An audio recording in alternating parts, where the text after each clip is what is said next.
Así ingresamos en nuestro bloque formativo sobre los desafíos de la vida. Y como a menudo digo, ¿quién no los ha tenido? ¿Quién no los tiene? ¿Quién no los tendrá?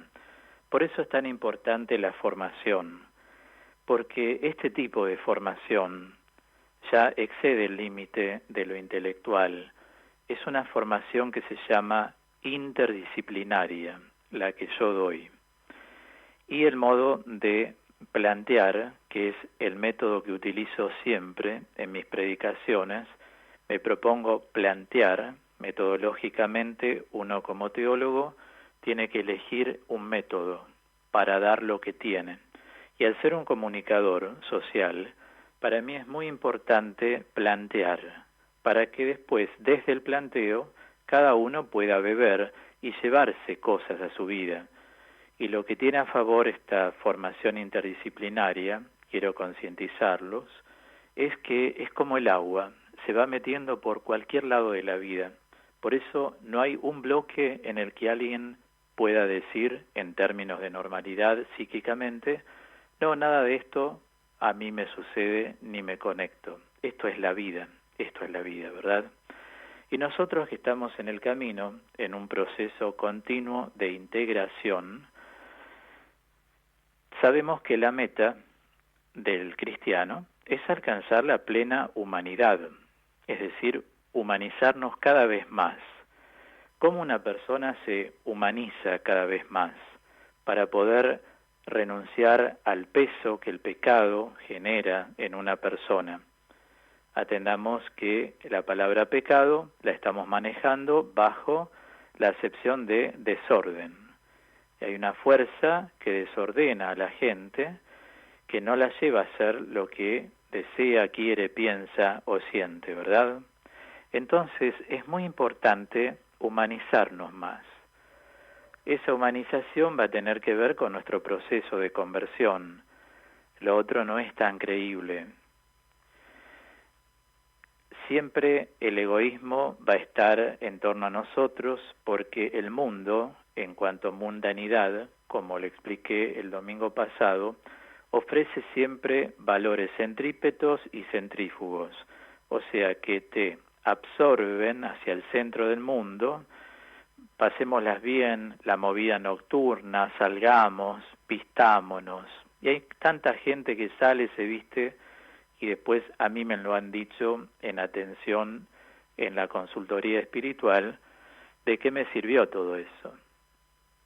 Yo, por supuesto, escucho. Hablo cuando entiendo que puedo orientar con mis palabras a una persona. Pero más de una vez atendí gente con depresión que me ha dicho, sí, yo salía con mi amiga, iba al cine, me cambiaba, me peinaba, pero en los últimos tiempos me preguntaba, ¿para qué me arreglo tanto? ¿Quién me va a mirar a mí? ¿Para qué voy al teatro tan perfumada, tan perfumado? ¿Quién me va a mirar? Planteos que una persona, cuando tiene inicios de depresión, se empieza a generar. Entonces les decía, más que por quién te va a mirar, lo importante es rescatar que vos te arreglabas para verte bien a vos misma. No pierdas eso. No seas imitación de nadie. Porque tu amiga no se arregla, vos no te arreglás. Si a vos te gusta la coquetería y sos mujer, arreglate. Si vos sos hombre, te gusta estar siempre bien vestido, seguilo. No dejes ese aspecto estético porque ayuda al orden interior. Cuando yo estudié estética, que es una materia en la carrera, es en filosofía, se llama filosofía del arte, yo vi cómo en la reflexión filosófica hay muchas cosas que se pueden extender hacia diversos aspectos de la vida. Por ejemplo, cuidarse la salud, una persona que le gusta perfumarse o verse bien, tanto un hombre, la barba bien arreglada, no estar desprolijo, si usa barba, el cabello, estar peinado, cómo presentarse. A nosotros mismos nos decían, cuando ustedes estén delante de la gente, ustedes saben que todos mis compañeros, como hicimos los mismos estudios, son sacerdotes, y también se les decía, tienen que estar presentables, que la gente los vea prolijos, porque ese orden estético, que no se trata de lujo ni de nada por el estilo, se nota un orden en la persona, también genera que la persona le preste más atención a esa otra, justamente porque el orden que esa persona logra tener en sus actitudes, en sus palabras y en su estética física, también ayuda a que otros quieran copiar ese orden.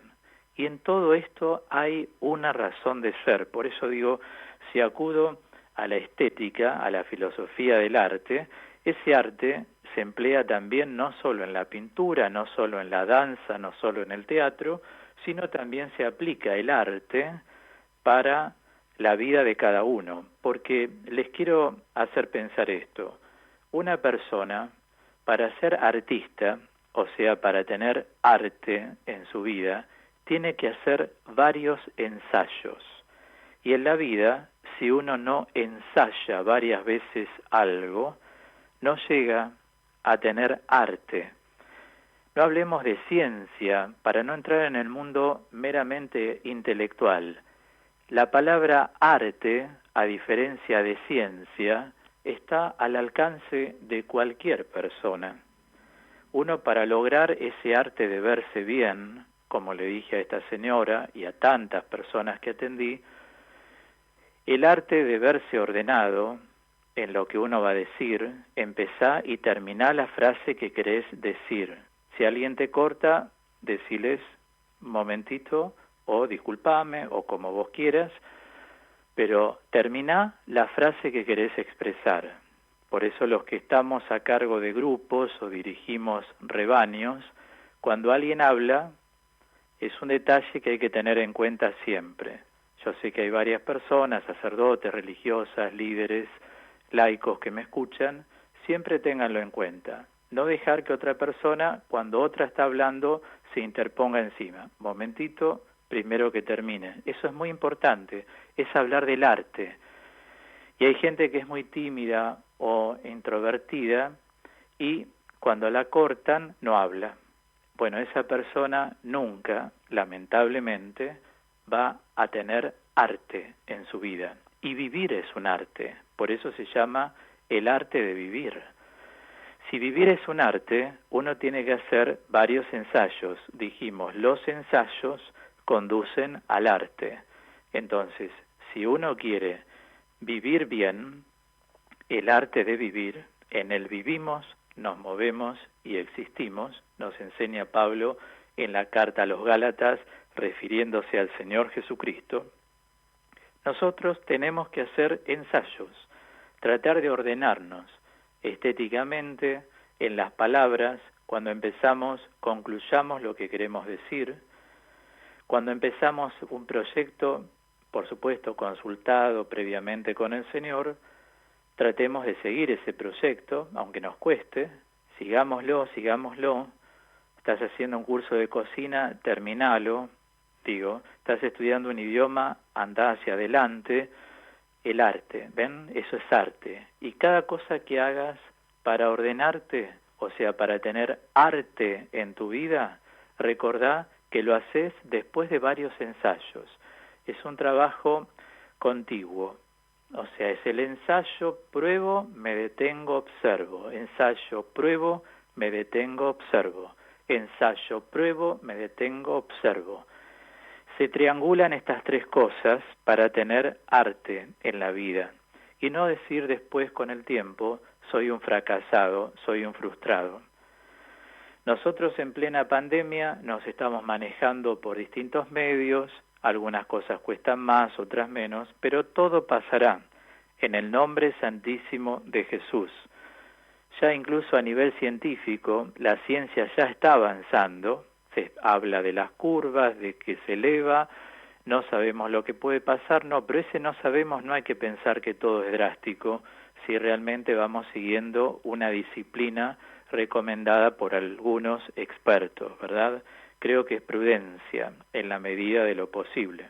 Luego los gobernantes tienen esa, digamos, misión de poder decir qué se flexibiliza, qué no, y se entiende a todos los sectores. Por eso tenemos que orar siempre por los gobernantes como nos enseña San Pablo en la segunda carta a Timoteo, oren por sus autoridades, para que ellos también tengan discernimiento. Ahora, a nivel personal, cada uno de nosotros tiene que seguir haciendo proyectos cada día. Entonces, hoy no podés hacer el curso de cocina, hoy no podés hacer el curso de idioma, tal vez el idioma sí porque se hace por Zoom. Hoy no podés seguir alguna otra cosa, el de cocina también se puede hacer por Zoom. Será de otro modo, tenés que esperar, pero siempre orientate hacia el ensayo. El ensayo, ¿saben qué es? La tentativa. Tentá hacer lo que vos querés lograr de la mano de Dios. Eso significa que son proyectos sanos. Si nosotros no seguimos esa mentalidad del arte, haciendo ensayos, el pecado es como que gana la batalla siempre en la persona. Y las personas, cuando pasan los 40 años, cuanto más cuando pasan los 50, empiezan a mirar hacia atrás. Tendría que haber hecho esto, qué lástima que no hice esto, me tendría que haber casado con, y al final no lo hice, tendría que haber consagrado mi vida a Dios, siendo religiosa, siendo religioso, siendo sacerdote, tendría que, y empiezan los reproches a dar vuelta. Ahora, si pecar es cerrar la meta, no es posible hablar del pecado en plural. A ciencia cierta, los pecados no existen, solo existe el pecado. Por eso nosotros decimos Cordero de Dios, le decimos a Jesús que quitas el pecado del mundo, ten piedad de nosotros. ¿Por qué? Porque el pecado es una fuerza maléfica que enajena al hombre. Figurativamente recuerdan aquellas palabras de San Pablo en la carta a los Romanos 7, 14, 21, recuerdo, cuando dice, no hago el bien que quiero, sino el mal que no quiero a veces. Pero cuando hago el mal que no quiero, no soy yo, es el pecado que mora en mí. Entonces existe esa fuerza que se introdujo en el mundo, que él mismo en la carta a los Romanos 5, 12a, la expresa bajo el término teológico hamartía en griego, que justamente quiere decir fuerza maléfica que enajena o que aliena a una persona. La expresión o manifestación del pecado, o sea, cómo esa fuerza se manifiesta, y como dice la carta de Pedro, una de ellas, cada uno es tentado por sus propias concupiscencias. Las concupiscencias son las debilidades, las concupiscencias son nuestros puntos vulnerables. A veces en algunas personas los puntos vulnerables son la tendencia a la derrota, otros son catastrofistas, otras personas no disfrutan el hoy. ¿Viste qué lindo que está el día? Sí, pero anunciaron lluvias, te dicen de inmediato. Otras personas hay ideas muy estancadas en el pasado, viven de anacronismos. El anacronismo es traer una situación del pasado nefasta, oscura, tenebrosa al presente e instalarla en el presente como si hoy nos estuviera ocurriendo, cuando eso ya no nos ocurre más. Pero la mente humana es tendenciosa. Ojalá que la tendencia sea hacia el arte, o sea, hacia el orden. No obstante, Santo Tomás de Aquino, en la Suma Teológica, se refiere a esas manifestaciones o expresiones del pecado bajo los términos debilidades, inadvertencia, ignorancia y malicia. O sea, las llamamos así teológicamente, manifestaciones o expresiones o modalidades del pecado. O sea, cuando nosotros decimos los pecados, lo decimos simplemente desde la teología como para ayudar a una persona a darse cuenta qué es lo que se puede desordenar. Entonces, Santo Tomás es muy didáctico en esto porque dice que las modalidades o las expresiones o manifestaciones del pecado son debilidades, cada uno es tentado, decía de la carta de Santiago, por su propia debilidad. La inadvertencia, que es una falta de prudencia. Hay personas, por ejemplo, que no piensan antes de hablar o no piensan antes de actuar. Se manejan mucho por impulsos y es cierto, cada uno seguramente con humildad, hoy si estuviéramos cara a cara me diría, la verdad, tenés razón, Claudio. ¿En qué? En que uno impulsivamente comete muchos errores, justamente porque las inadvertencias son los impulsos que justamente juegan en desmedro de una persona, por no advertir cuántos errores se cometen. O sea, ¿cómo borrás lo que dijiste con la boca? ¿Cómo borrás una actitud que evidentemente es mala? ¿Cómo borrás un sentimiento que expresaste de una manera como déspota? Digo, no se puede. Digo, si hay arrepentimiento, claro que se puede, pero me refiero a aquello que forma parte de lo que la filosofía llama a priori. O sea, filosóficamente hay experiencias que se obtienen antes de un desorden o después de un desorden. A priori significa antes de la experiencia. A posteriori significa después de la experiencia. Mucha gente dice algo y después dice, ay, ¿qué dije? O hizo algo y dice, ay, ¿qué hice? ¿No? Es decir, a posteriori.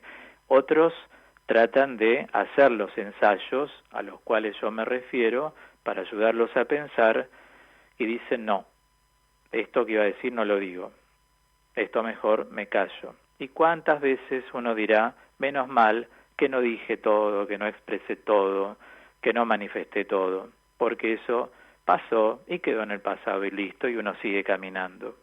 A veces la ignorancia es la otra modalidad. Por ignorancia cometemos un montón de errores. ¿La ignorancia qué es? En síntesis, la ignorancia es ausencia de conocimiento. ¿Cuántas personas que me escuchan en radio dicen, yo decís tantas cosas que nunca había escuchado en mi vida? Claro, yo te creo, porque esto no está en un solo libro.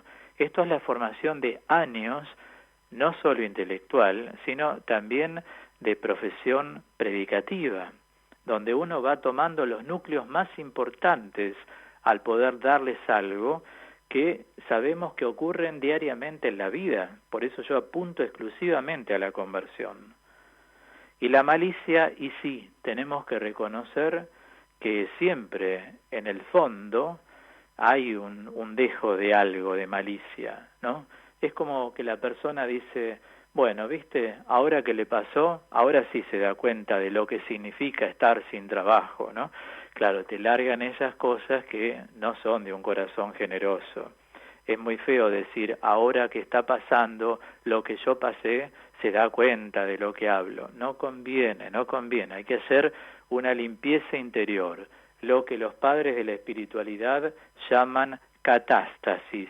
La catástasis es la pureza interior.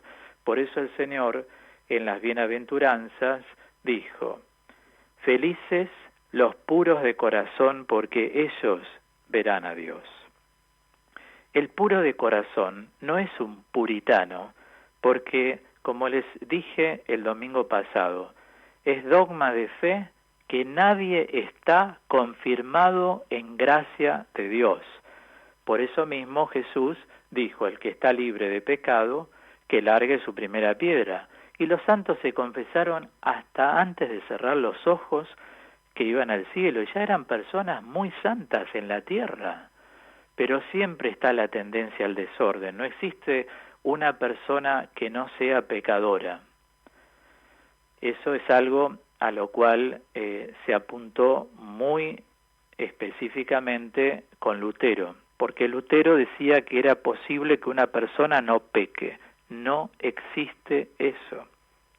No existe eso. Todo hombre es de condición pecadora. Pecador, mi madre me engendró, dice, no por la mamá de uno ni de cualquiera. Quiero decir que todo hombre es proclive al desorden. No existen personas con alas como si fueran ángeles. Entonces todos nos vamos, digamos, reubicando en el proceso de conversión, hay un reordenamiento de toda la vida. Entonces digo, nunca te alegres de que a alguien le pase algo que viviste por si se burló de vos o fue alguien irónico con vos. No conviene entrar en esa mentalidad, porque quiere decir que todavía adentro de nosotros hay mucho barro. Se entiende lo que digo, ¿no? Entonces hay que hacer una limpieza. La limpieza es el proceso de conversión. O sea, uno nunca puede sentirse bien o feliz de ser justiciero, porque Dios no es justiciero, Dios es justo, y hay una diferencia entre ser justo y ser justiciero. A veces en las ideologías, la venganza es una de las amigas de las ideologías, porque las ideologías se imbrincan en el cerebro de una persona y odia al que no piensa igual. Eso es feo, porque es no saber entrar en comunión. Podemos pensar distintos y estar unidos. Eso pasa muchas veces en un matrimonio. Piensan distintos, pero respetan la diversidad. Cuando una quiere imponer al otro, bueno, ahí se acaba el matrimonio. Hoy algo de eso va a aparecer en los bloques que dedico al Espíritu Santo de Dios. Como el Espíritu Santo, cuando está en una persona, anticipo algo, genera cohesión. Una persona que es del Espíritu, o sea, que vive la presencia del Espíritu Santo, es una persona cohesiva. La cohesión es una unidad que vive interior y trasluce esa unidad, esa cohesión que vive en su alma, la trasluce a los demás. Son las personas típicas que donde van generan unidad. Reprocharse no es distinguir y menos asumir. Entonces, siempre bajo esta condición de que somos seres lábiles, no temamos de nosotros mismos. Esto sería un grave error. Por eso convengamos que el pecado es todo lo que aliene al hombre y le impida marchar hacia la meta de Dios. Y la meta que Dios nos pone por delante es llegar a ser como Cristo. Esto se llama en teología cristificarse. Ser como, de ninguna manera es ser Él, nadie es Él, ni nadie será Él. Ser como, en eso consiste el discipulado. Entonces, pecado, diríamos, es todo lo que conspira contra la meta del hombre. La meta del hombre es la plenitud. ¿A alguien no le gusta sentirse pleno? Si una persona psíquicamente está bien, siempre añora a ser pleno. Y para ser pleno hay que hacer limpieza y levantar y barrer todo lo que hay que barrer. Porque es de lo contrario, si seguís con cosas que te esclavizan de tu pasado, de tu historia, hoy en día vas a ser un sujeto del pecado. No te conviene, sé sujeto de la gracia. Por eso repito que es dogma de fe que nadie está confirmado en gracia. Cualquiera puede tener lo que alguna vez llamé paraptoma. El paraptoma del griego teológicamente es una resbalada, es decir, cualquier persona. Somos todos hombres, por eso nada ha de llamarnos tanto la atención. Bien, saben que quiero juntar dos citas bíblicas que en realidad van plasmando el anhelo de Dios para nosotros, que es la plenitud en Cristo, porque para vivir en Él, para moverse en Él, para existir en Él, se necesita tender hacia la plenitud. Las dos citas bíblicas son Mateo 5:48 y la carta a los Efesios 4:13. La primera dice, por tanto sean teleios como el Padre Celestial. Teleios es un término en griego, porque la Biblia, el Nuevo Testamento, fue escrito en griego. Entonces hay que acudir a lo original. Las acepciones de la palabra teleios son completos, íntegros, plenos. Dios quiere que uno sea pleno, que uno sea completo, que uno sea íntegro. ¿Cómo nos podemos completar? Bueno, justamente por la acción del Espíritu Santo. El Espíritu Santo completa la vida de cada uno en este camino de salvación. Por eso decimos que santifica. Santificar quiere decir completarnos en Cristo. Nos lleva a Cristo, nos mueve en Cristo, porque es su mismo Espíritu, invisible por cierto, hoy hablaremos en detalle, que nos da este deseo de ser de Dios. Así vamos entrando multitudes en el cristianismo, desde hace 2020 años, porque sentimos una atracción hacia Él. Es una seducción interior, como les expliqué el domingo pasado, que el mismo Dios va generando y que seguramente muchos de ustedes podrían testimoniar por todo lo que van viviendo en su interior.